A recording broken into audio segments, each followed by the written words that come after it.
Sugar check करने से रोजा नहीं टूटता।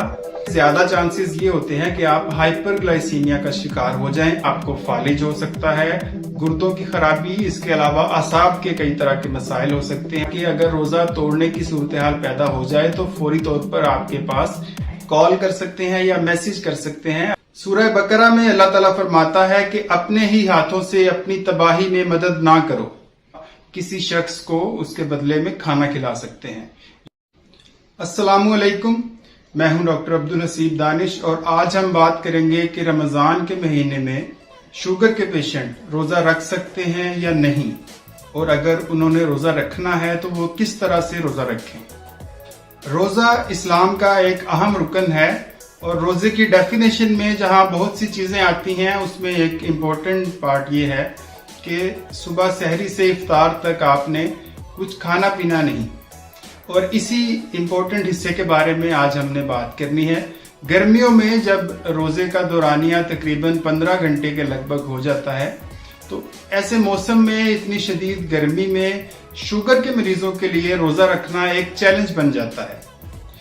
दीन इस्लाम ने भी चंद स्पेसिफिक कंडीशंस के अंदर और चंद स्पेसिफिक ग्रुप ऑफ पीपल को रोजा रखने से एग्जेम्पशन दी है, उनको मुस्तस्ना करार दिया है, जिसमें नाबालिग बच्चे शामिल हैं, बहुत ज्यादा उम्र के बुजुर्ग, मुसाफिर, वो लोग जिनका ज़हनी तवाज़ुन दुरुस्त ना हो, कोई समझने का उनमें प्रॉब्लम हो। इसके अलावा खवातीन को चंद मखसूस कंडीशंस के अंदर, फॉर एग्जांपल प्रेगनेंसी और ब्रेस्ट फीडिंग के अंदर रोजे की छूट दी गई है।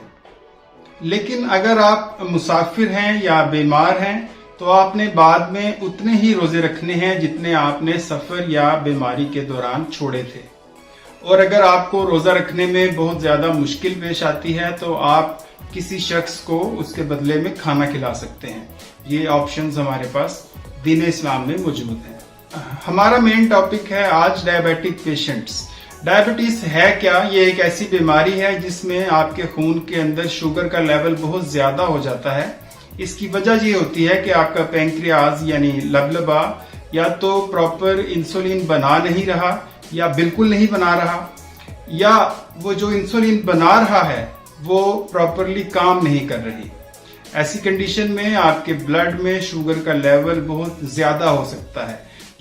खून में शुगर का लेवल बहुत ज्यादा देर तक अगर बढ़ा रहे तो आपके लिए खतरनाक हो सकता है। इसकी पेचीदगियों में दिल की बीमारी शामिल है, आपको फालिज हो सकता है, गुर्दों की खराबी, इसके अलावा असाब के कई तरह के मसाइल हो सकते हैं जिनमें आपकी बेनाई का मसला भी हो सकता है।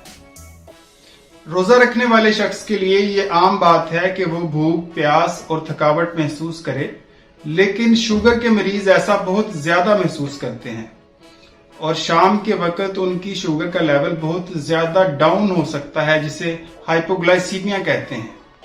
इसके अलावा आपका ब्लड शुगर लेवल बहुत ज्यादा भी हो सकता है, जिसे हाइपरग्लाइसीमिया कहते हैं, या आप डिहाइड्रेशन यानी पानी की कमी का शिकार भी हो सकते हैं। हाइपोग्लाइसीमिया हो जाए यानी शुगर का लेवल अगर बॉडी में कम हो जाए तो आप कौन सी अलामात महसूस करते हैं? बहुत ज्यादा पसीना आता है, आपको धुंधला नजर आ सकता है, होंठों पर सुइयों जैसी चुभन महसूस हो सकती है, आप गुस्सा करने लगते हैं और बेचैनी का शिकार हो जाते हैं। इसके अलावा आपकी पल्स बहुत तेज हो जाती है और दिल की धड़कन बेकायदगी का शिकार भी हो सकती है। शुगर के सब मरीजों में हाइपोग्लाइसीमिया का खतरा नहीं होता, ये ज्यादातर उन मरीजों में होता है जो इंसुलिन इस्तेमाल करते हैं या कुछ मखसूस दवाएं इस्तेमाल करते हैं। हाइपरग्लाइसीमिया यानी अगर आपकी बॉडी में शुगर का लेवल बहुत ज्यादा हो जाए तो आपको क्या अलामात महसूस होंगी? बहुत ज्यादा प्यास महसूस होगी, बार बार टॉयलेट जाना पड़ेगा, सर में दर्द होगा और बहुत ज्यादा थकावट महसूस होगी। डिहाइड्रेशन यानी जिस्म में पानी की कमी से आपको क्या अलामात महसूस होंगी? एक तो आप बहुत ज्यादा प्यास महसूस करेंगे, आपकी जिल्द खुश्क हो जाएगी, होंठ खुश्क हो जाएंगे, आपका मुंह खुश्क होगा और नॉर्मली आप जितना टॉयलेट जाते हैं उससे कम जाने लगेंगे। तो आपने अगर रोजा रखा हुआ है, आप शुगर के पेशेंट हैं, तो अपना शुगर का लेवल बार बार चेक करते रहें। जितना आप रूटीन में चेक करते हैं उससे ज्यादा बार आपने अपना शुगर लेवल चेक करना है। यहाँ ये बात बड़ी अहम है कि शुगर चेक करने से रोजा नहीं टूटता। اس کے علاوہ انسولین لگانے سے بھی روزہ نہیں ٹوٹتا، اور آج کل کے سینیریو کے مطابق ویکسین لگوانے سے بھی روزہ نہیں ٹوٹتا۔ یہ تو بات ہو گئی کہ کیا مسائل آپ کو پیش آ سکتے ہیں روزہ رکھنے سے۔ کرنا کیا ہے آپ نے کہ رمضان شروع ہونے سے 2 ماہ پہلے ہی اپنے ڈاکٹر سے بات کرنی ہے، ان سے پوچھنا ہے کہ میرا کتنا رسک ہے، کیا میں روزہ رکھ سکتا ہوں، رکھ سکتی ہوں یا نہیں۔ اپنے ٹیسٹ کروانے ہیں جس سے آپ کے بلڈ میں شوگر کا کنٹرول معلوم ہوگا۔ اگر ڈاکٹر آپ کو روزہ رکھنے کی اجازت دیتا ہے، چند دوائیں تبدیل کرتا ہے، تو آپ اس روٹین کو فالو کریں۔ لیکن اگر آپ کو وہ روزہ رکھنے سے منع کر دیتے ہیں تو پلیز آپ نے باز آ جانا ہے، ضد نہیں کرنی۔ اس میں آپ کے پاس آپشن موجود ہے کہ آپ خیرات کر دیں، کسی غریب کو کھانا کھلا دیں۔ اس مسئلے کو سمجھنے کے لیے آپ اپنی مسجد کے امام یا کسی قریبی عالم دین سے بات کر سکتے ہیں۔ ایک اور آپشن آپ کے پاس یہ ہوتی ہے کہ رمضان سے پہلے شعبان میں آپ 1-2 روزے رکھ کے دیکھ لیں۔ اگر آپ کی طبیعت ٹھیک رہتی ہے تو آپ رمضان کے روزے رکھنے کی کوشش کر سکتے ہیں۔ اگر آپ روزہ رکھ رہے ہیں تو آپ نے اپنی دوائی باقاعدگی سے کھانی ہے، جو پلان آپ کا ڈاکٹر کے ساتھ بنا ہے اس کو فالو کرنا ہے، ورنہ آپ ہائپوگلائسیمیا یا ہائپرگلائسیمیا کا شکار ہو سکتے ہیں۔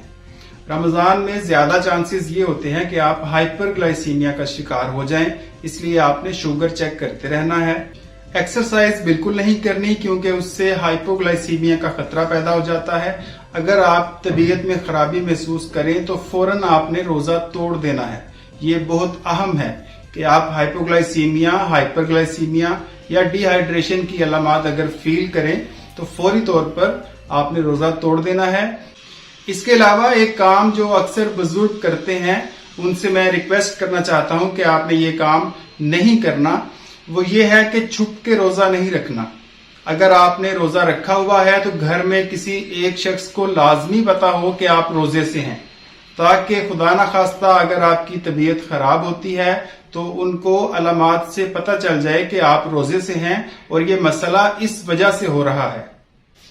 سورہ بقرہ میں اللہ تعالیٰ فرماتا ہے کہ اپنے ہی ہاتھوں سے اپنی تباہی میں مدد نہ کرو، تو آپ نے اپنا خیال رکھنا ہے۔ کھانے پینے میں آپ کا احتیاط وہی ہے جو آپ نارمل دنوں میں کرتے ہیں۔ آپ نے دلیا استعمال کرنا ہے۔ اس کے علاوہ ہیلدی ڈائٹ میں جو چیزیں آتی ہیں، فار ایگزامپل براؤن بریڈ، لوبیا، دالیں، پھل، سبزیاں، سلاد، یہ ساری چیزیں آپ استعمال کر سکتے ہیں۔ گھی والی چیزیں، سموسے، پکوڑے وغیرہ آپ نے استعمال نہیں کرنے۔ کھجور کا استعمال بہت کم کرنا ہے۔ پانی زیادہ پینا ہے۔ بیکری کی کوئی بھی چیز آپ نے نہیں کھانی۔ ایکسرسائز نہیں کرنی۔ نماز میں جو آپ کی ورزش ہو جاتی ہے وہی آپ کے لیے کافی ہے۔ آج کی ڈسکشن کا ٹیک ہوم میسج یہ ہے کہ آپ نے اپنا شوگر لیول چیک کرتے رہنا ہے، اپنے ڈاکٹر سے بات کرنی ہے، اپنا روزے کے لیے پلان بنانا ہے۔ اگر آپ کی طبیعت خراب ہوتی ہے تو آپ نے روزہ توڑ دینا ہے۔ چھپ کر روزہ نہیں رکھنا۔ گھر میں کسی ایک شخص کو پتا ہو کہ آپ روزے سے ہیں۔ روزے کی حالت میں اپنی دوائی اور کوئی شوگر والا کوئی مشروب یا کوئی کھانے کی چیز، سینڈوچ وغیرہ اپنے پاس رکھیں، تاکہ اگر روزہ توڑنے کی صورتحال پیدا ہو جائے تو فوری طور پر آپ کے پاس کھانے پینے کے لیے کچھ موجود ہو۔ اگر آپ ابھی بھی کنفیوزڈ ہیں تو آپ مجھ سے بات کر سکتے ہیں، کال کر سکتے ہیں یا میسج کر سکتے ہیں، اپنی دوا مجھ سے ڈسکس کر سکتے ہیں، جو آپ کی ریسنٹ رپورٹس ہیں وہ مجھے بھیج سکتے ہیں، میں انشاءاللہ آپ کو بہتر مشورہ دوں گا۔ اس میسج کو شیئر کیجئے اپنے فرینڈز اور فیملی میں جو لوگ ڈائبیٹک ہیں، خصوصاً ان کے ساتھ۔ یہ ایک صدقہ جاریہ ہے۔ بہت شکریہ۔ اللہ حافظ۔